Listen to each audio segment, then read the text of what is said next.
Then we have different textures of soils, and there's three basic textures of soils. We have sand, silt, and clay. And in the textbook they have the soil triangle, and they show you how they can make a relationship of percentages of sands, percentages of silts, and percentages of clays. And within that knowledge then you can determine what the actual soil classification will be. You might have a soil that's called fine sandy loam. Well, loam is kind of another word for silt, and they use the word loam and silt interdispersed quite often. And so a fine sandy loam would mean that you have a combination of fine sands and loam or silt, and that would be the predominant makeup of that particular soil. But you know, there's going to be some clays in there too. There's always going to be some of those real fine particles in there, so it's going to have some percent of clay and some percent of sand and some percent of silt generally. And that's all done by particle size. So if you know what the size of the particle is, you can determine that. And we know that it's where the soil triangle is. Very coarse sands 1 to 2 millimeters in diameter. Coarse sand 0.5 to 1 millimeters in diameter.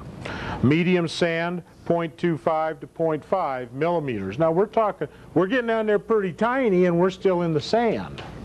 We need a microscope. Now we're starting to need the microscope, that's right.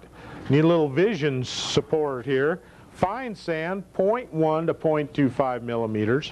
Very fine sand, or 0.05 to 0.1. Silt 0.002 millimeters to 0.05 millimeters. And clay is anything below 0.002 millimeters. Well, now we're getting minuscule in size. You know, my eye cannot see 0.002. But yeah, some of you have better eyes than I.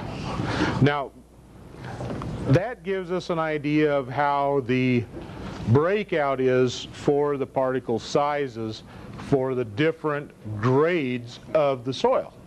So what they do is they take a percentage of those particles that are smaller than 0.002 millimeters. That becomes the clay content of the soil in percent. And so on for the silt. Anything between 0.002 and 0.05 millimeters is now the silt content. Anything bigger than that is the sand content. And we can then get a percentages for the different kinds.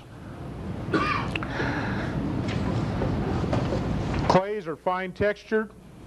Because they're so tiny, they have low infiltration because they stack up on each other, and they don't leave a lot of area size-wise for water to get around them. Little teeny tiny particles, and generally somewhat platy in nature. They're not round balls like sands. They tend to be more flecks, like flakes, and so they stack on each other. And so it's real hard for the water to get around them. So generally, they have low infiltration rate. And our real concern in this class, looking at soils, is how is water going to move through those cotton picking soils? Okay? And so clays, it's a challenge. It's very hard to get water to move through clays. And we're generally going to have intake rates of less than 1/10 of an inch per hour in a true clay soil. So the intake rates are going to be very low, like around somewhere 1/10 of an inch an hour or lower. And that's a general statement, but for clays, what we call our intake rate, in other words, how fast will water enter the soil, somewhere less than 0.10 inches per hour. If it's a true clay. Now as we get more and bigger particles blended with that clay, our intake rate starts to improve. We get water in quicker. Now most sprinkler systems cannot put water down at that slow of a rate. There's no turf system made that can put water down as slow as 0.10 inches per hour that I'm aware of. We do have some microsystems that you might use in shrubberies and landscape that can do that, and especially when you get on steep slopes, it really becomes critical. You compound the problem the minute you start putting slope to this soil. And you can see the huge runoff potential you start to have. It's real easy to get it to run, and also those particles are small and lightweight, so they will mix with the water very rapidly and they'll erode very easily. So it's a real scary soil to be working with when you're talking about putting water on it. Yeah, it just sets on top, don't it? Now what's that now? You get stuck real easy on it. Yeah, and clay soils also have that ability to be very slick when it gets wet, because there's no, these particles, you know, anytime you have things that lay flat, when you try to put shear strength against it, it just slides like this.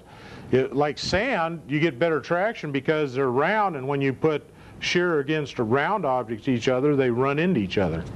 They'll drive into each other. When you have a tire trying to drive out of granular material, it's going to grip better than if the material is flat and platy, because those flat platy pieces just want to, it's kind of like a throw rug, they just slip right out from underneath each other.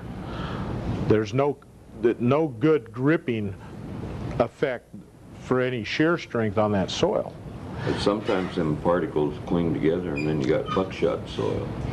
Well, that only when it dries out, then you start getting granular effect, and we'll talk about that here real quick.